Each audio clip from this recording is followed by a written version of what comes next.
2026 yil 22 yanvar kuni RTda Marjona serialining kutib olingan 48 qismi chiqadi va men allaqachon hayajonda. Bu qism butun mavsumdagi eng ta'sirli va zo'r lahzalarga boy bo'lishi aniq. Marjona endi o'zining eng jasoratli qarorlarining oqibatlari bilan yuzlashadi. Sevgan insoni bilan munosabatlari ipga osilgan, oilaviy sirlar esa yashirin qolmaydi. Hammasi ochilish arafasida. Har bir daqiqa taranglikni oshiradi. Ko'z yoshlari, iqrorlar, kutilmagan burilishlar. Yurak urishi to'xtab qoladi.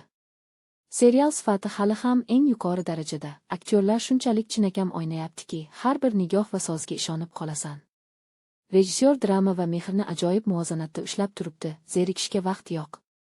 Yangi musiqa trek esa qalbni yorib yuboradi, ayniqsa Marjona hayotidagi eng muhim qarorni qabul qilayotgan sahnada.